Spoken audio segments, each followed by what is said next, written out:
Hey, hello there. How's it wait, hold on a second. I did not think it would show my Steam profile picture. I can explain. I cannot explain. It's sometimes just stuff just accidentally happens, and let's not worry about this. Hello there, everybody, and welcome back to the most popular man on the internet. It's me, Barack Obama.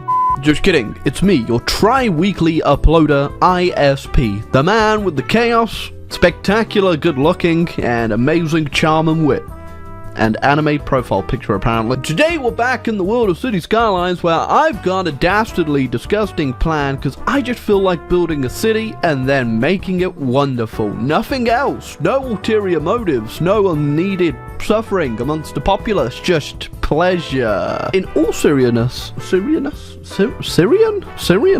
but in all silly seriousness, I would like to create Europe accurately. I want to get it exactly how it is IRL. We already have a nice Earth map of Europe, which is pretty useful, but we don't have all the interesting little cities, you know, the highways are connected, all the railways, the pain and suffering. Oh, you can tell it's always going to be a good one if custom asset border checkpoint is broken. Welcome to Europe. If you're from America, you may not be too familiar with the little intricacies and details of Europe, like the fact is actually flat. That's right, here in Europe we live in the flatlands of unknown territory and incredibly green pastures. I'm pretty sure if you did a color match, this is definitely the same color as Shrek's skin. Of course, not all of this is in Europe per se, but we will be doing our best to recreate it accurately as possible. And I do consider myself to be a bit of an artist, so I think I can get this down nailed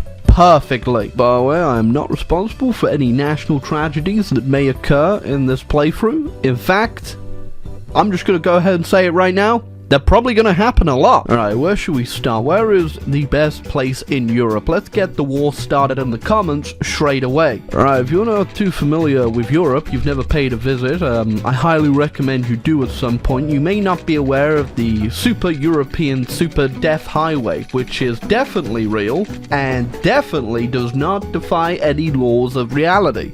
In fact, I've already done a very bad job here, because I haven't even... hold on, I'll show you. You see there's like a weird part where it just goes like this for some reason. I'm not too sure what the Europeans were thinking of when they made that, but then it also goes immediately down and then a little bit up again. It's a fun time if you've ever been to Europe. Personally, the amount of G's that hit you from it, it can't possibly snap your neck in half. But hey, that's the motto of Europe. You know, like how countries have slogans? In Europe, there is one specifically for the whole region, which is, visit Europe, we'll snap your neck. Yeah, I don't think this is technically road legal, or safe, or possible.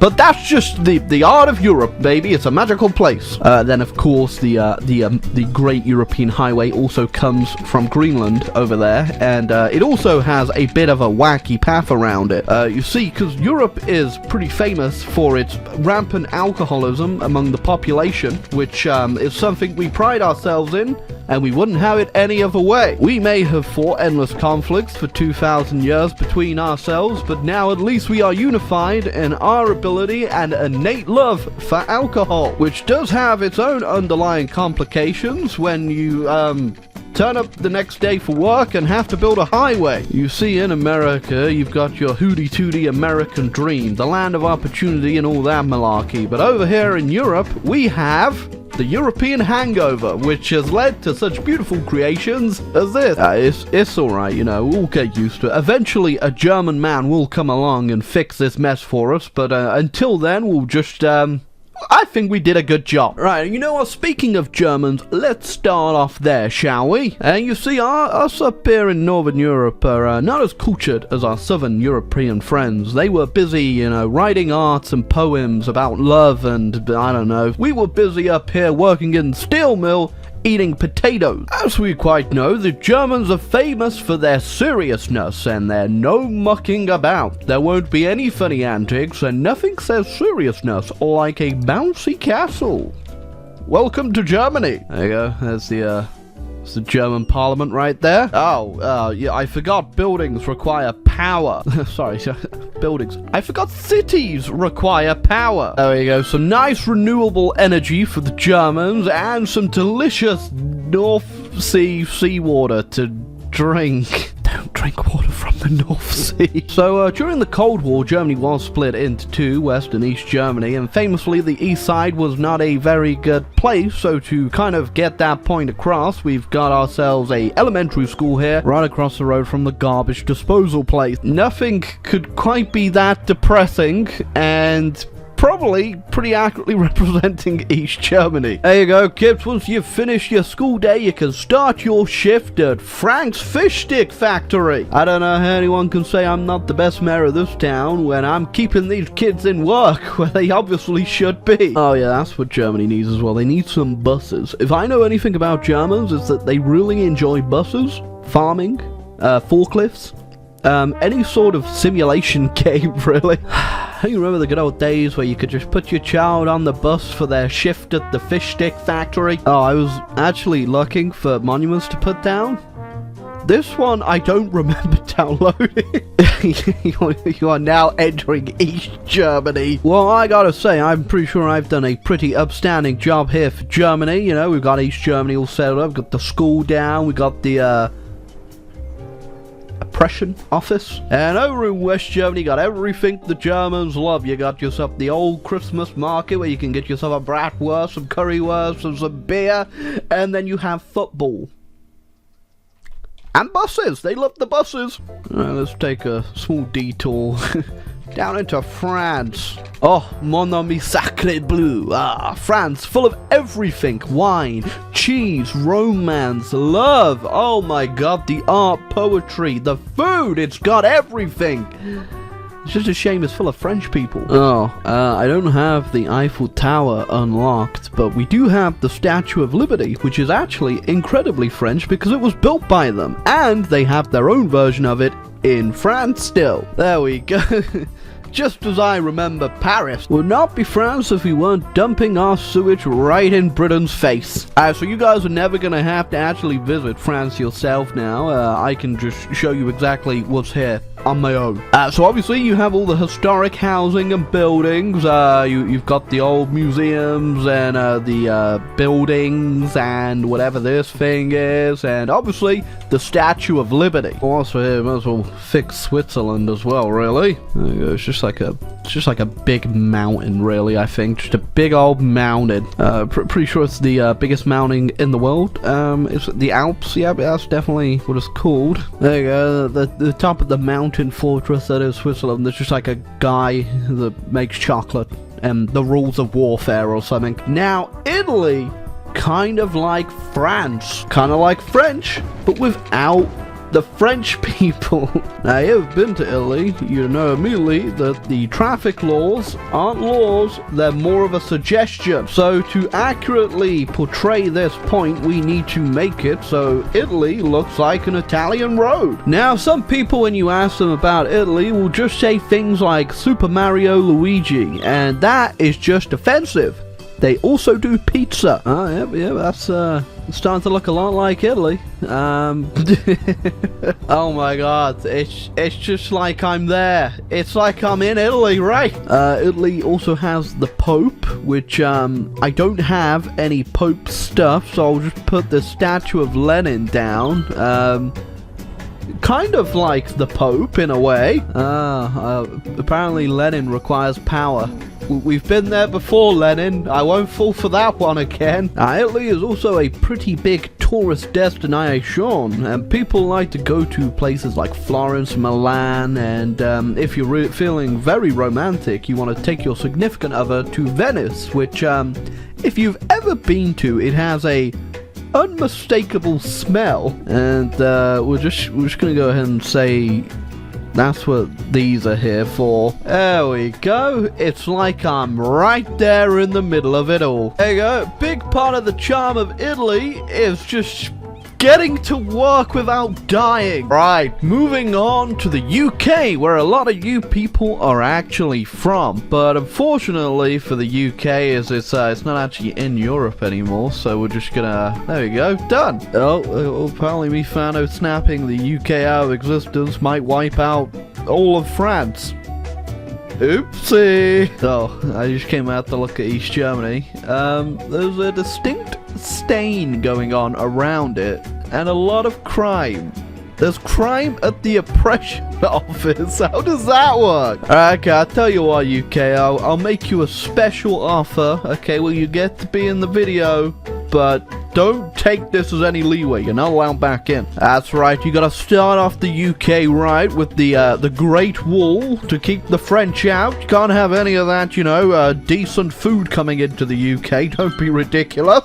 So first off in the UK, we've got the ongoing Battle of Greggs right there. You don't know too much about the ongoing Battle of Greggs. It's when the Lord of Bangers and Mash declared war on the Earl of Crumperton for the fact that he insulted West Ham United after they went 3-0 against Ipswich. They even called in what's left of the Royal Navy there for reinforcements, as the Sheep Brigade has been overrun by the communists. Oh, just the toils of war, eh? We got a power, water, and a crime problem, all a big bed. So yeah, London's kind of like, you know, the place where everyone makes all the big money. There's trillions of dollars flooded through here, and the rest of the UK is kind of like shacks and farmland. They also have the famous Channel Tunnel, which is not geographically anywhere close to here, but look, it does...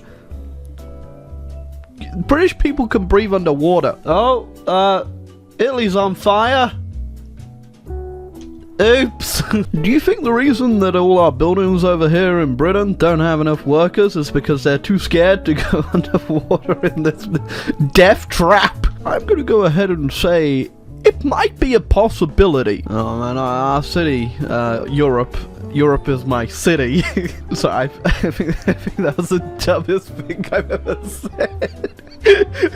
I think that might have been the dumbest thing I've probably said in a long time. It's not even relevant anymore, okay? It's a joke from a bygone era. But just like me choking on my words, apparently we're also choking in gas fumes and all sorts of fun traffic violations down here in Germany. Yep, the pollution is really kicking forward, and we've got a lot of people over here at Checkpoint Charlie just hanging out, and most of them, I'm assuming, from that big skull and crossbones, are probably getting shot for crossing the border. Alright, now we need to move on to Spain, Europe's favorite place to go down there, get drunk, and trash the whole place. Whilst the Germans and British are now civil after their disagreements in history, the battle still continues down here in Iberia for control of the sunbeds. You know, I don't think we thought about this marina too much here. How exactly do you get down to the boats, and more importantly, how'd you get back up? Although saying that, the cool thing about the jet ski rental down here is that once you've rented your jet ski, you need to take this dive straight off, which is actually pretty cool. Now, whilst most countries in the world go ahead and find enemies in things like each other, or people, or ideologies, the Dutch hate water, specifically the sea. Most importantly though, it's actually for a good reason, in that the sea is trying to kill them in every single way. But as for what's actually in the Netherlands, it's mostly, well, you're looking at it. It's just a guy who likes to sell clogs and a big windmill. Question is though, can the Netherlands survive? Sneak attack by the sea! Oh, not only did they not survive, they got turned into a swimming pool, and I think they're also going to take out a big chunk of Europe right there. It's alright. As far as we know though, the Swiss will be fine up in here on the Mountain of Doom. You could say Mount Doom. Oh my god, this traffic. Like, having one line just throughout this entire place has led to a lot of traffic. There you go. 50 years from now, This will be the Netherlands. Also, apparently, when no football games are going on in the stadium, we do go ahead and turn it into the biggest swimming pool around. It's good for business, really. Nothing like a good football match that also happens underwater. It really adds a new dynamic, the drowning part of it. Well, the traffic has gotten so bad over here now that cars have just merged into each other.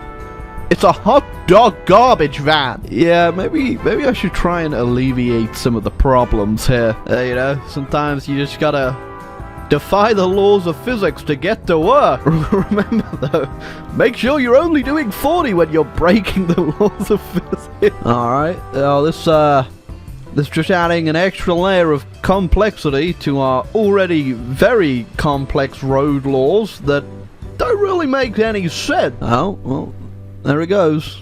Traversing the mountains. I'm gonna say, I don't think boats can do what this doesn't seem right. Those Swiss, they've evolved beyond our understanding. There's no way we can compete with the mountain climbing ferries. Oh, I gotta say, the Netherlands, the little Dutch man, he's rebuilt. He's even got himself a little pet dog called Pooch by looks, and it's also built a pyramid out of water. Oh no, the Dutch and the sea have combined forces. It really kind of adds to the charm of the city when to actually get a plane off the runway, you do have to dodge the houses in the middle of it. Also the cars and the people, they're just chilling. It's okay though, thankfully the hospital is very nearby, and by the looks, very busy. Oh, so exactly how do you get in the air, Mr. Airplane, from this runway? I'd love to see. Oh, there's a few dead people, a couple bruised up houses, and two planes just colliding. You know, it's very tight airport here, very strict schedule. Oh no, should have made fun of those clogs. Looks like the Dutch have called in reinforcements. Oh man, this cargo container, he don't give a damn, does he? He's like, you can't stop me, Tsunami. I've got Amazon packages to deliver. Oh. I like how I only just got this notification that a tsunami is about to hit. Oh, you know, I think it's safe to say that this will help in a way, because we do have a lot of fires that... Oh, that fire went out anyway. Never mind. Oh, if anything, this is probably a good thing. Not good for, all the people that just died, but, hey... At least the Dutch will probably be fine. Well, apparently Britain came out pretty unscathed in all of this. Unsurprising, they have been practicing for many years with the constant downfall that is London and rain. Tip-top, tally-ho, got no time for a light drizzle. I've got afternoon tea to attend to. Rest of the city...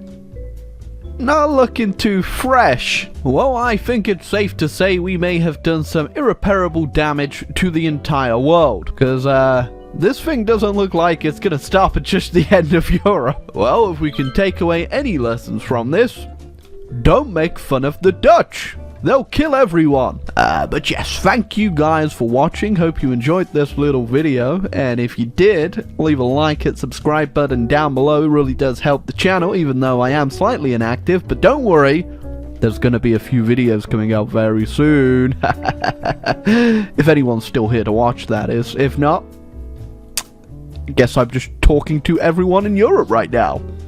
Which is no one, because they're all dead.